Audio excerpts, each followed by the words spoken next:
पहला सवाल ही आपके सामने आ गया कि 9 दिन चले 2.5 कोस का अर्थ।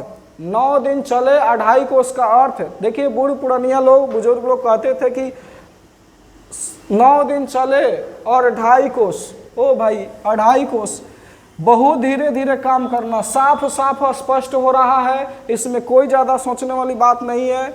आगे बढ़ते हैं हार्ड क्वेश्चन के तरफ। अगला सवाल है ऊंट के मुंह में जीरा। ये भी बहुत सिंपल वे है। ऊंट के मुंह में जीरा का फोरन, भोजपुरी में कहा जाता है देहात में हम लोग का कि ऊंट के मुंह में जीरा के फोरन। अब बताइए कि बहुत ज़्यादा लोग हैं और थोड़ी सी सामग्री लाए तो ऊंट के मुंह में जीरा का फोरन हुआ कि नहीं हुआ? तो वही बात है, आंसर में बहुत कम होना, फर्स्ट वाला ही सही हो गया हम लोग का। ज़्यादा ये ऑप्शन के तरफ देखने की ज़रूरत ही नहीं है। आगे बढ़ते हैं बिना टाइम लॉस किए हुए। अगला सवाल कह रहा है कि नाच न जाने आंगन टेढ़ा। नाच न जाने आंगन टेढ़ा का सही अर्थ क्या होगा? नाच न जाने आंगन टेढ़ा, ये बार बार बुजुर्गों के मुंह से सुने हैं हम लोग के आसपास से गुजरा हुआ चीज़ है। तो ये ऑप्शन में देखिए क्या क्या है। दूसरों का दोष देना, दूसरों का दोष देना, तेजी से काम करना, अकेले काम करना, मजाक करना। तो इस प्रश्न का सही आंसर क्या होगा? तो ये देखिए दूसरों को दोष देना, नाच न जाने आंगन टेढ़ा, इसका सही आंसर हो जाएगा दूसरों को दोष देना। कि नहीं जानता है तो नाच न जाने आंगन टेढ़ा, दूसरे को दोष देता है। चलिए भाई अगला सवाल है 4 नंबर प्रश्न। 4 नंबर प्रश्न आपके सामने। चौथा नंबर प्रश्न कह रहा है कि घर का भेदी लंका ढाए। ये तो सिंपल है, जैसे विभीषण जी, रावण बोला कि घर का भेदी लंका ढाए, यानी विभीषण जो थे रावण का हर भेद बता दिए थे राम जी को, तो लंका ढाए, लंका ढह गया था, लंका को जला दिए थे। तो ये बात थोड़ी सी संक्षेप थी। यहाँ पर आइए ऑप्शन से समझते हैं। बाहरी दुश्मन खतरनाक, जी बिल्कुल नहीं, घर का बात हो रहा है तो भीतर का दुश्मन अधिक खतरनाक, बात सही है। हम लोग के बीच में ही दुश्मन अगर बैठा हो, हमारे सामने चापलूसी अच्छा करता हो, बाहर जाके हमारे लिए खतरा साबित हो सकता है। तो वही है घर का भेदी लंका ढाए, ये इसका सही आंसर होगा। भीतर का दुश्मन अधिक खतरनाक होता है। अगला सवाल की तरफ बढ़ते हैं। अगला सवाल कहता है क्वेश्चन नंबर 5। क्वेश्चन नंबर 5 कहता है कि नाम बड़े और दर्शन छोटे। बड़े आए, नाम बड़े और दर्शन छोटे, साफ साफ स्पष्ट इसका आंसर दिख रहा है। लंबा नाम होगा नहीं भाई, प्रतिष्ठा लगभग नहीं, ये भी नहीं। हाँ, ये C number is the right answer. खाली दिखावा वाला बात होता है, खाली देखने में प्रिय और देखने में बड़ा और काम उसका कुछ नहीं। जैसे ऊंची दुकान फीकी पकवान, उसी तरह की बात हो जाएगी। इसका प्रारूप जैसा नाम बड़े दर्शन छोटे, ऊंची दुकान फीकी पकवान, ये सब का उत्तर हमारा क्या हो जाएगा? खाली दिखावा होता है और कुछ नहीं होता। अगला सवाल चलते हैं क्वेश्चन नंबर 6 के तरफ। क्वेश्चन नंबर 6 कहता है मन चंगा तो कठौती में गंगा। वाह, मन चंगा तो कठौती में गंगा। लोग ऐसा ही कह देते हैं जैसे गंगा स्नान की बात हो, कोई बड़ा यज्ञ की बात हो, कुछ दान पुण्य की बात हो, तो लोग ऐसा ही फट से कह देते हैं बुजुर्ग लोग कि मन चंगा तो कठौती में गंगा। अब इसका सही आंसर क्या होगा? क्या साफ पानी होगा? जी नहीं, मन की शुद्धता ही सबसे बड़ी, बिल्कुल सही जवाब। मन अगर आपका शुद्ध है ना तो कठौती में भी गंगा विराजमान हो जाएंगी। तो आपके अंदर शुद्धता होनी चाहिए। तो ये बाकी सब कठौती में कुछ नहीं, गंगा का समान कुछ नहीं। ये बी नंबर सबसे सुटेबल आंसर है कि मन की शुद्धता ही मेन स्वच्छता का प्रतीक होता है, सबसे बड़ी चीज़ होती है। चलिए अगला सवाल चलते हैं हम लोग क्वेश्चन नंबर 7 की तरफ। एक अनार 100 बीमार। एक अनार 100 बीमार, ये तो बहुत पुराना डायलॉग है, बड़े बुजुर्ग ज़्यादातर इसका इस्तेमाल करते हैं। बहुत सारे लोग और एक चीज़ पे बहुत सारे चीज़ का आशा भरोसा, जैसे में देख लो बहुत ज़्यादा वस्तु, जी नहीं, बहुत कम वस्तु पर अधिक दावेदार, बिल्कुल सही आंसर है।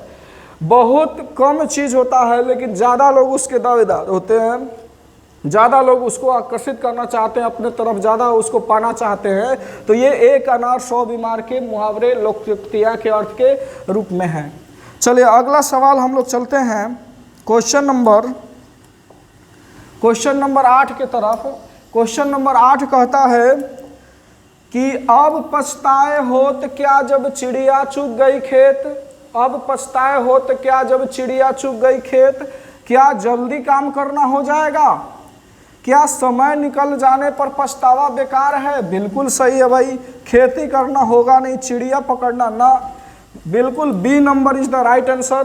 बी नंबर में जब समय निकल जाता है ना तो सब पछताए, कोई बात नहीं, पछताने से कोई फायदा नहीं, कोई लाभ नहीं। तो इसीलिए कहा गया कि अब पछताए हो तो क्या जब चिड़िया चुग गई खेत। क्या होगा पछता के? अगला सवाल चलते हैं हम लोग क्वेश्चन नंबर 9 के तरफ। 9 नंबर क्वेश्चन कह रहा है कि अंधेर नगरी चौपट राजा, टके से भाजी टके से खाजा। हम लोग बचपन में कहानियां सुनते थे इसकी, और ये क्वेश्चन भी आ गया यहाँ पर, बहुत इंपॉर्टेंट क्वेश्चन। कभी भी आपको ये दर्शन दे सकते हैं क्वेश्चन परीक्षा में। तो इसका आंसर बताइए। अंधेर नगरी चौपट राजा, बहुत अमीर राज जी नहीं, व्यवस्था का अभाव, सही शासन, राजा लोकप्रिय। बताइए क्या होना चाहिए इसका? तो बहुत अमीर राज तो बिल्कुल भी नहीं होगा। व्यवस्था का अभाव, क्या व्यवस्था का अभाव हो सकता है? सही शासन, अंधेर नगरी की बात है, चौपट राजा की बात है, तो सही शासन कहाँ से होगा जी? बिल्कुल भी नहीं होगा, ऐसे भी नहीं। राजा लोकप्रिय, अब राजा लोकप्रिय रहेगा तो लोग उसको अंधेर नगरी चौपट राजा कहेंगे क्या? नहीं। तो सीधा सीधा हमारा बी नंबर ऑप्शन है कि व्यवस्था का अभाव है, सब कुछ रहते हुए भी व्यवस्था नहीं हो पा रहा है, तो ये अंधेर नगरी चौपट राजा का आंसर सही हो जाएगा, लोकोक्तियाँ का सही अर्थ हो जाएगा। अगला सवाल चलते हैं क्वेश्चन नंबर 10 के तरफ, और 10 नंबर क्वेश्चन में कहा जा रहा है कि जैसा बोओगे वैसा काटोगे। जैसा बोओगे वैसा काटोगे, इसका मतलब क्या है? आप खुद से बताइए बिना ऑप्शन देखे हुए। यही ना कि जैसा आप कर्म कीजिएगा वैसा ही आप फल भुगतिएगा, ठीक वही आंसर आएगा इसमें। काम करने से भूख बढ़ना, ओ भाई ये क्या है? जिसका जैसा कर्म वैसा फल, बिल्कुल राइट आंसर, बहुत बढ़िया, शाबाश। खेती में नुकसान, ये तो होगा ही नहीं, अच्छा काम बहुत बेकार। ये B number is the right answer कि जैसा बोओगे वैसा काटोगे, मतलब कि जिसका जैसा कर्म होगा वैसा ही इसका फल होगा। अगले सवाल की तरफ चलते हैं। अगला सवाल कहता है, अगला सवाल है प्रश्न नंबर 11, डूबते को तिनके का सहारा। भाई डूबते को तिनके का सहारा का क्या अर्थ होता है? इसका अर्थ यही है कि कमजोर लोगों की मदद करना, ना जी ना। तैरने का तरीका, ये कोई तैराकी कंपटीशन थोड़ी ना चल रहा। तिनका महत्वपूर्ण, जी नहीं। B number is the right answer, आखिरी उम्मीद भी सहारा लगती है। ये बहुत ही गहराई वाली बात है कि आप हार मान जाते हैं, आखिरी एक उम्मीद जो है आपको पार कर देती है, वही है डूबते को तिनके का सहारा। चलिए अगला सवाल चलते हैं हम लोग। अगला सवाल चलते हैं 12 नंबर सवाल, 12 नंबर क्वेश्चन। ऊंची दुकान फीकी पकवान, वाह भाई वाह, ऊंची दुकान फीका पकवान। अभी हमने थोड़े देर पहले ही आपसे बताया था कि ऊंची दुकान फीकी पकवान मतलब सीधा बात है, नाम बड़े छोटे दर्शन वाली बात है। तो यही देख लीजिए ना, दुकान बड़ी हो क्या नहीं, पकवान की कमी, ना जी ना, बड़ी दुकान में पकवान की कमी थोड़ी ना रहती है। व्यापारी चालाक, ना ये भी बात नहीं है। दिखावे में अच्छा पर असल में कमजोर, बहुत बढ़िया, बहुत सिंपली उत्तर है इसका कि दिखावा खूब, जेंटिंग पेंटिंग, अंदर जाए तो खाने में कुछ भी मतलब टेस्ट ना आए। तो इसी को हम लोग क्या कहते हैं? ऊंची दुकान फीका पकवान। खूब बड़ा सा बना दीजिए, बैठने उठने के लिए एसी लगवा दीजिए, आ खाना में नमक ज़्यादा मिला दीजिए, कुछ भी कर दीजिए, साफ सफाई का ही ध्यान नहीं रखिए, अच्छा से खाना ही टेस्ट ना बनाइए, तो ऊंची दुकान फीकी पकवान होगा ना। तो इसी का प्रूव करता है। आगे बढ़ते हैं हम लोग अगला सवाल की तरफ, क्वेश्चन नंबर 13 की तरफ। क्वेश्चन नंबर 13 कहता है कि बंदर क्या जाने अदरक का स्वाद। ओ भाई, बंदर क्या जाने अदरक का स्वाद, हम लोग बचपन से सुनते आ रहे हैं। जानवर का खाना बिल्कुल नहीं, अक्ल ना होने पर मूल्य ना समझना, बिल्कुल सही बात है भाई। अगर बुद्धि नहीं होगा ना तो आपको किसी चीज़ का इम्पोर्टेंस पता नहीं चलेगा, ठीक है। तो यही आंसर हो जाएगा कि अक्ल नहीं है तो मूल्य ना समझ में आएगा आपका, ठीक है। तो ये बात आपका बी नंबर सही है। अदरक मीठा वाला कोई बात नहीं, बंदर शक्तिशाली वाला कोई बात नहीं। आगे बढ़ते हैं हम लोग अगला सवाल की तरफ। अगला 14 नंबर सवाल कह रहा है कि घर का जोगी जोगना आन गांव का सिद्ध का अर्थ क्या है भाई। ये भी पुराने रीति रिवाज वाला ये आपका लोकोक्तियाँ हैं। घर के लोग अच्छे होते हैं और बताइए दूसरे का महत्व अधिक मानना पड़ता है। गांव की महिमा है, धर्म का पालन है। घर का जोगी जोगना आन गांव का सिद्ध करना, सिद्ध का अर्थ होता है। तो घर के लोग अच्छे होते हैं, दूसरे का महत्व अधिक मानना होता है, गांव की महिमा होते हैं। तो सिंपली बात है, घर का जोगी जोगना मतलब घर के लोग अच्छे होते हैं जी नहीं। आन गांव का सिद्ध अर्थ दूसरे का महत्व अधिक मानना, यही है। घर के मुर्गी दाल बराबर, इसका प्रूफ कर रहा है। घर के मुर्गी दाल बराबर, सब कुछ हो जाइए आप, बड़े हो जाइए, लेकिन घर में आपको उतना ही वैल्यू मिलेगी जितना पहले मिलता था। तो वही है, दूसरे का महत्व अधिक मानना। दूसरे गांव से आए हैं तो आपका ज़्यादा कदर होगा, इज्जत होगा, वही बात यहाँ पर दिया गया है। अगला सवाल की तरफ बढ़ते हैं हम लोग, क्वेश्चन नंबर 15 की तरफ। 15 नंबर क्वेश्चन कर रहा है कि सांप भी मर जाए और लाठी भी ना टूटे। सांप भी मर जाए और लाठी भी ना टूटे, इसका सही अर्थ क्या होगा। इसका सही अर्थ होगा दोनों का नुकसान होगा क्या भाई, नहीं। समझदारी से दोनों पक्षों को बचाना, बहुत बढ़िया, शाबाश।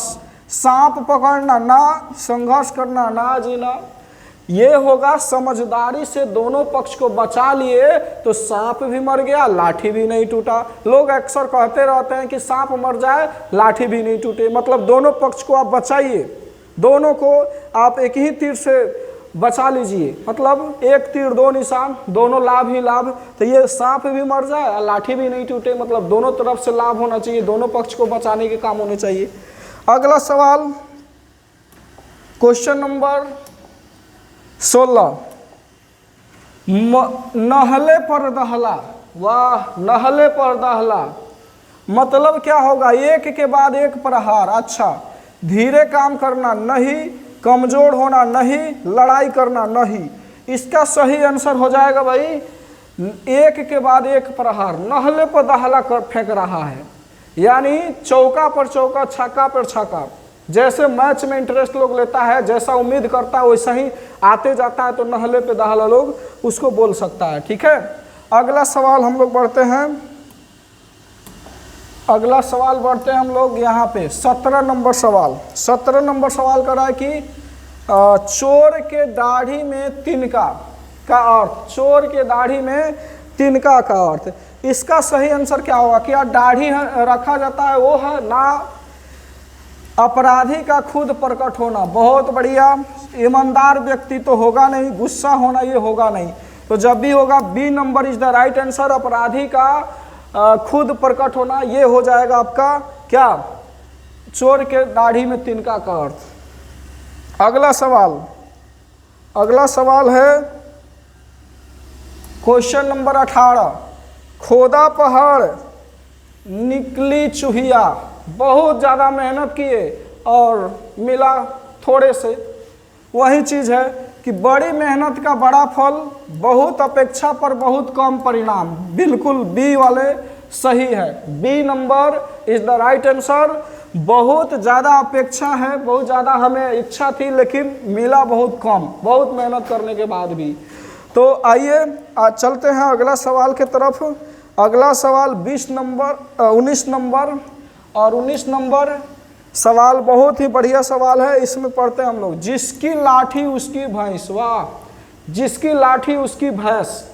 इसमें क्या होगा, क्या भैंस पाला जाएगा? नहीं, जिसके पास शक्ति है वही मालिक है। बिल्कुल सही बात है भाई।